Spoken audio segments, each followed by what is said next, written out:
It may look like fun, but this is deadly serious business. Some of the most dangerous flying there is. All right, guys, we're at 2 minutes.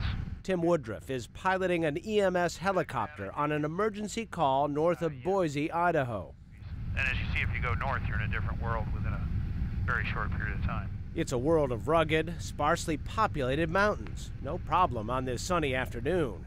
A patient with a dangerous blood clot delivered to the hospital without a hitch. Did you hesitate in any way to do that mission at night? Oh, not at all. If I have the night vision goggles, it's really not a challenging mission at all. Got it? Those goggles are literally a night and day safety game changer for EMS Chopper crews. But fewer than 1 in 3 have them. And they say you can blame a lot of that on a broken government and the wars in Iraq and Afghanistan. I'm proud that my name is Dave Bacon because that's my son's name. Dave Bacon lost the son he called JR in July of 2004. JR, 2 crewmates, and a patient died in Newberry, South Carolina when their chopper hit a tree as it lifted off from an accident scene before dawn. He got to live his dream. He was the happiest person in the world. Can you describe the void? No. No, not really. His pain is compounded by the fact aviation experts believe his son's accident was entirely preventable. The National Transportation Safety Board studied this crash and 54 others between 2002 and 2005 and came to a chilling conclusion. What we found was that 29 of those accidents, 29 of the 55, could have been prevented. The Safety Board recommended the FAA tighten rules on crew hours, give crews better weather information, and require technology that tells a pilot how close the aircraft is to the ground. That was in January of 2006. We understand that the NTSB safety recommendations, and we agree with all of them. But NTSB recommendations are just that. The FAA makes the rules. But nearly 3 years later, the rules haven't changed. In the rulemaking process, can't be done overnight. It takes time to develop the rules. During that time, 52 people lost their lives in EMS flying accidents.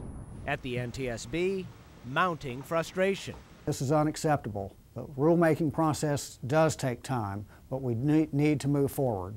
And in fact, many EMS chopper pilots are demanding the government mandate night vision equipment. I'm flying over those same Idaho mountains on a moonless night with former EMS pilot Justin Watlington, who now works for a company that sells night vision technology.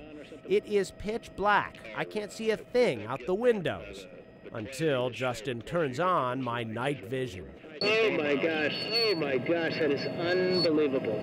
We easily flew to the spot where I flew earlier with Tim Woodruff. Is this where we landed? Oh yeah, right down there. Easy to identify it too, which is amazing. By then, I was ready to try.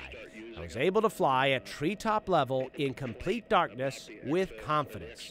There is no doubt those night vision goggles make EMS flying much, much safer. That's the problem, Miles, is, unfortunately some of the folks that are making the decisions on the use of these, they haven't seen it. They haven't seen it. But there's one more wrinkle.